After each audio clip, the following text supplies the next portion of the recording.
what we're going to have a look at first thing up is this RLC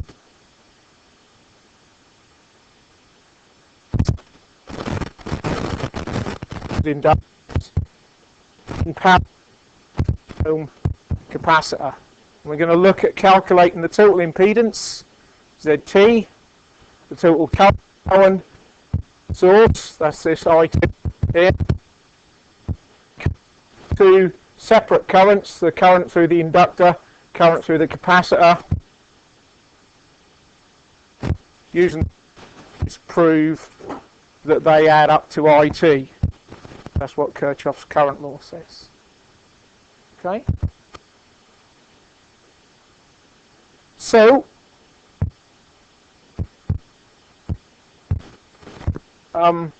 calculating ZT.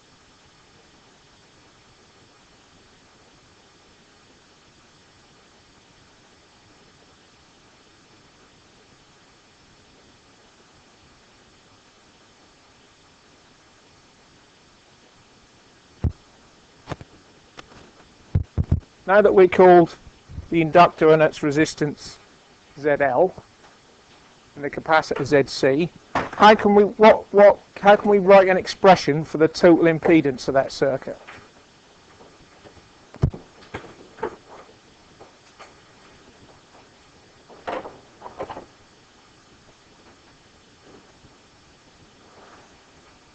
Two impedances in parallel.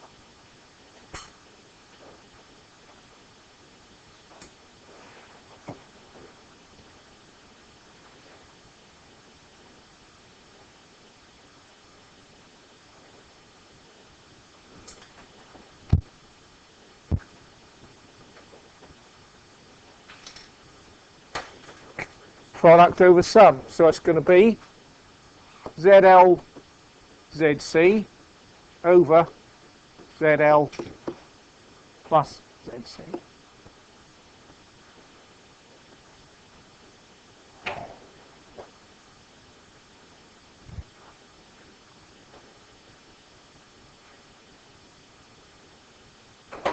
How can we express ZL in complex form?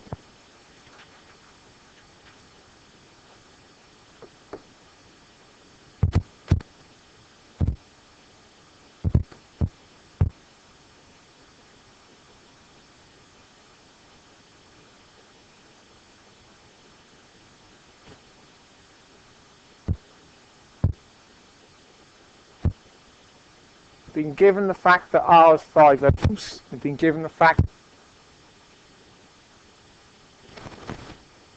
to get into one of our two complex forms.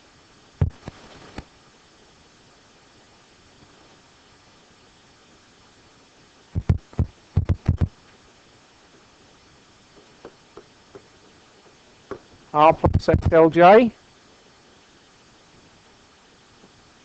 R being the horizontal bit, XL being the vertical bit. Yeah, so we can say it's equal to 5 plus 10J ohms. Yep.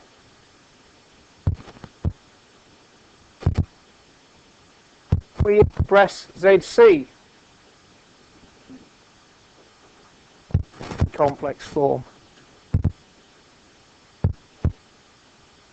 There is no resistance.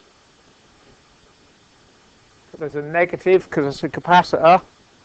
15J ohms.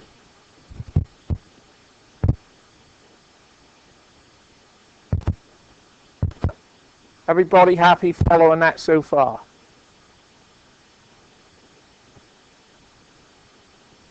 So we can put those into here. ZL R 5 plus 10 J. We're going to multiply that by 0 minus 15J. That's the top line. And the bottom line is 5 plus 10J minus 15J. Alright? The simplification to the denominator already.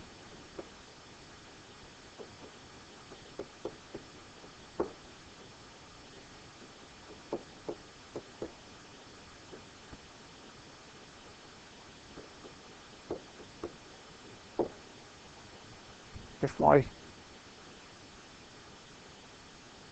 arithmetic is right. What would it be useful for us to do to the top line? We've got to multiply those two figures together. Convert them to polar form. So do that with your calculators and then we'll put them up on the board. All right, we got any polar numbers yet? 5 plus 10J.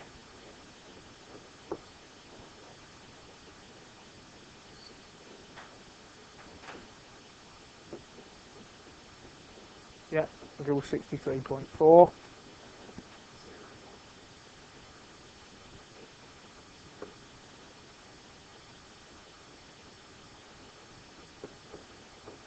Yep. All divided by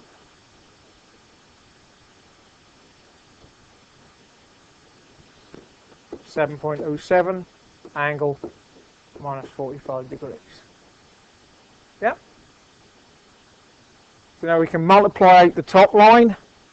How do we do that, Charlie? Multiply out the top two complex numbers. How do I do that?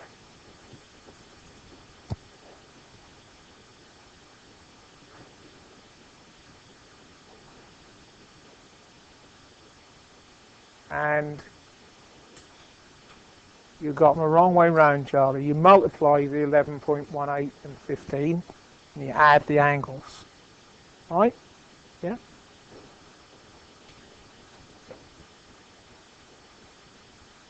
Multiplied out.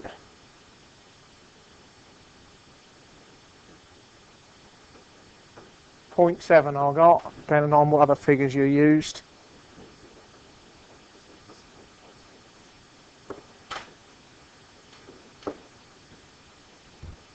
Yep. So you should get it right this time, Charlie. How do we do that division?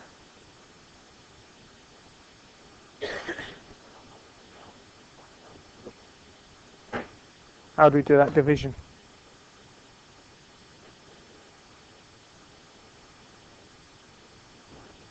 Divide the number.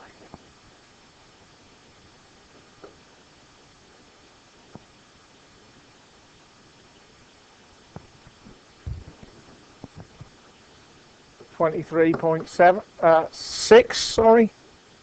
Yeah.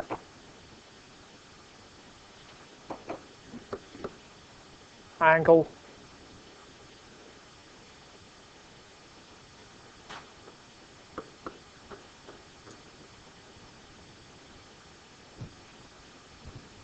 Okay, everyone all right with that?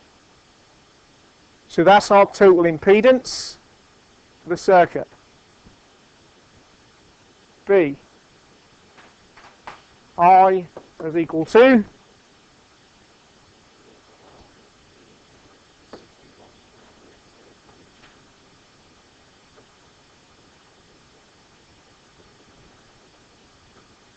.60 angle 0 divided by 23.6 angle 18.4 degrees equals .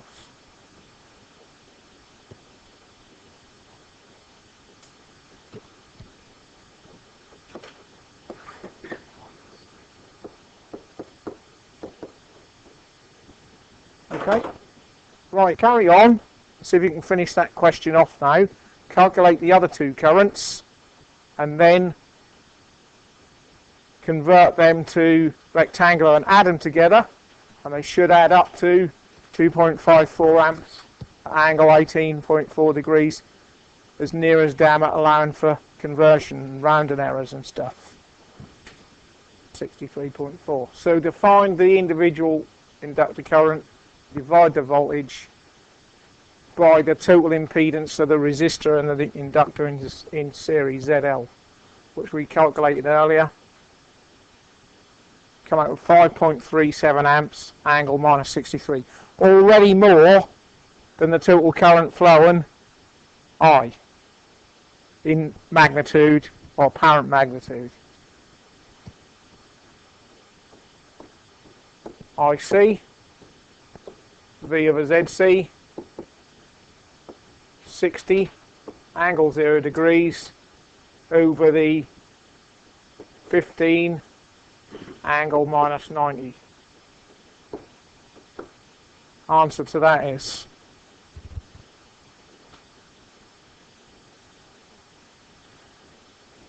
60 divided by 15 weren't 8 when I went to school.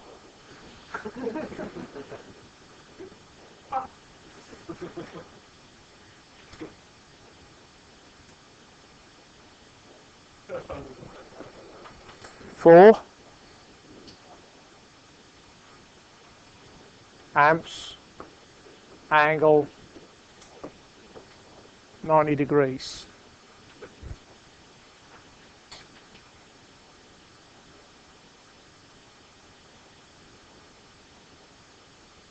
Yeah, everyone agree with that? So looking at D,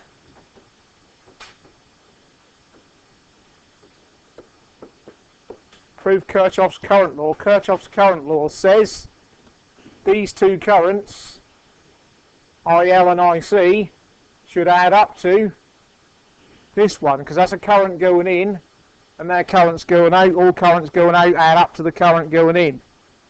If we look at the apparent magnitude of these currents, just that bit, 4 and 5.37 do not add up to 2.52. What do we need to do? Yeah, convert IL and IC to rectangular and add.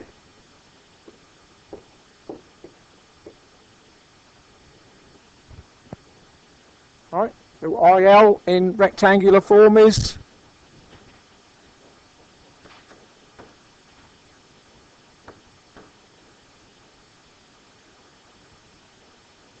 yep.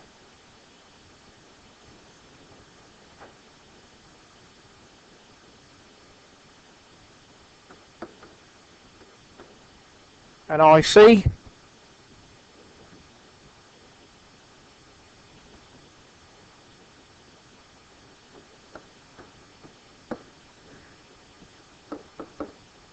add the columns up.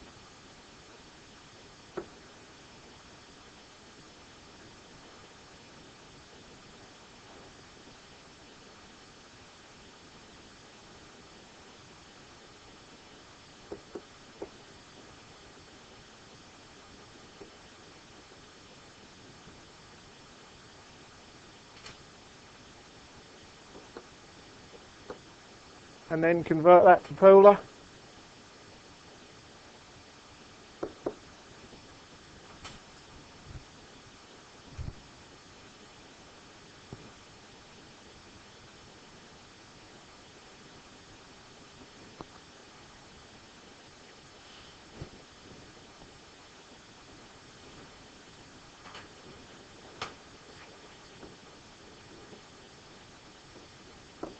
Angle what?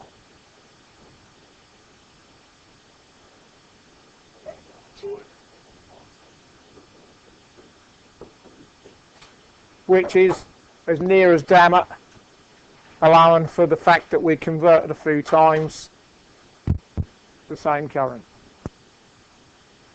Yeah? Same amperage, Robbie, I heard that. So, parallel circuit can be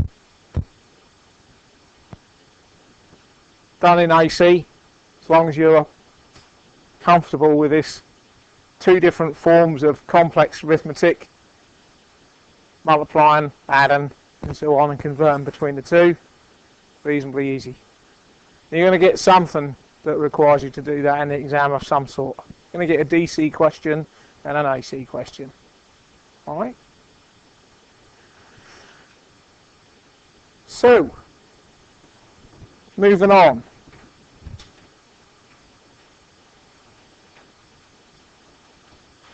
AC Thevenins.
Right, what we're going to do here is use Thevenin's theorem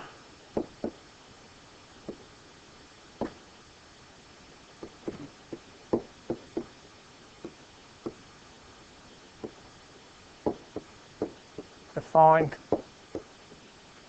the current in the load. Yep. Bearing in mind that then after we could use the equivalent circuit to find the load in any value resistor or any impedance value that we connected. The only proviso with using this type of analysis with AC circuits is that would only work as long as you didn't change what?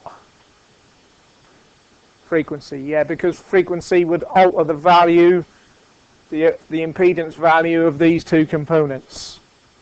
So your equivalent circuit is okay for different loads, but you wouldn't be able to, if you did altered frequency, you'd have to recalculate these ohmic values from the component values and make a new equivalent circuit. But other than that, that will work just like we did with the DC use of Thevenin's. So, Thevenin's theorem. What's the first stage?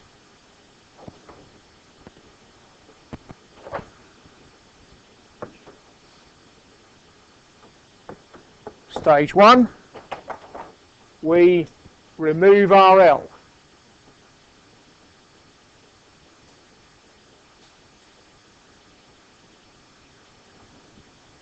Yep.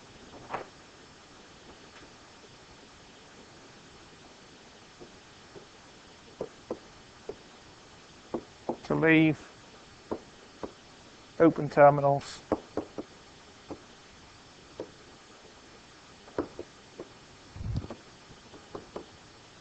IB. Next, what is generally stage 1? What have we usually done first? Which one of the two component values in the Thevenin circuit have we generally gone for first?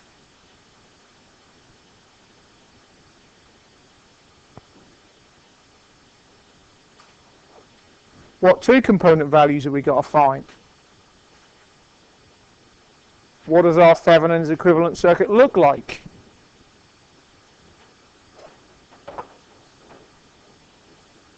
Yeah, it looks like an ideal source Yeah, and one what resistor, Lewis?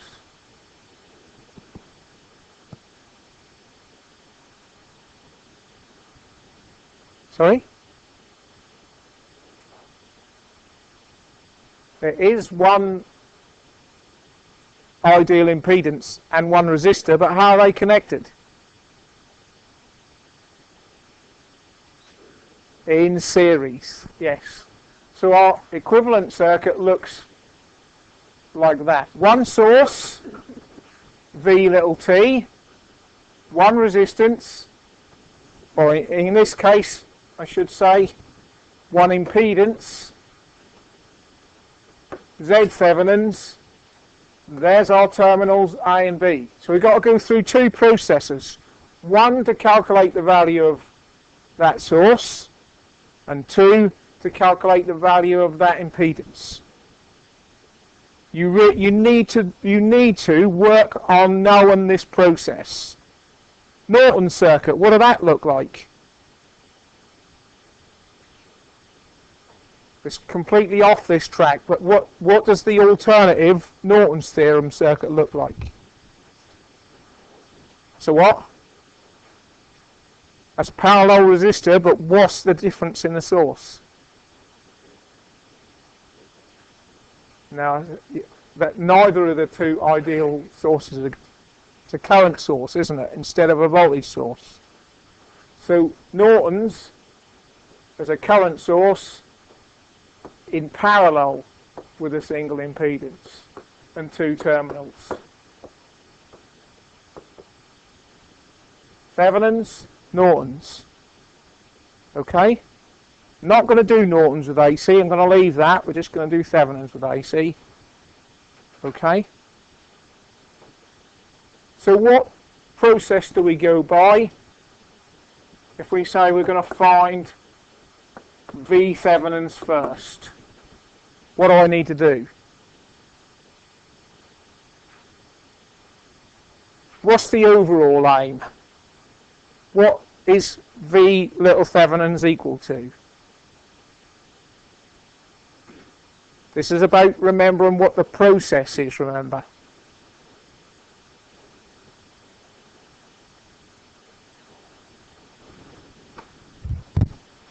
That's 100 volts, by the way, that is. No, it's not RL. Oh. No.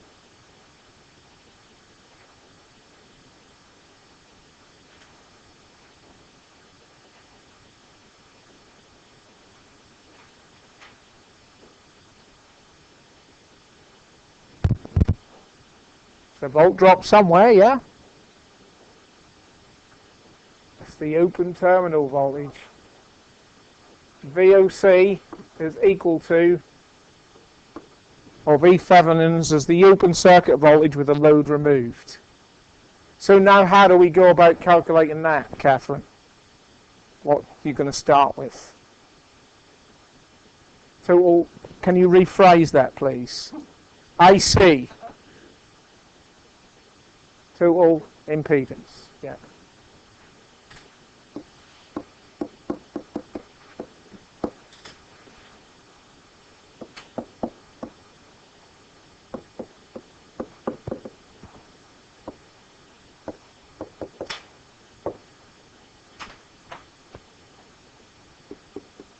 So, I'll change colour. First thing we're going to do, first thing Catherine's told us to do,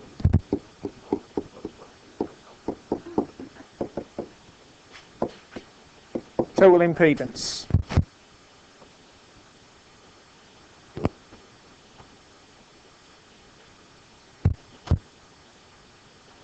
Why are you telling us to find the total impedance, Catherine? What else will it help you to calculate?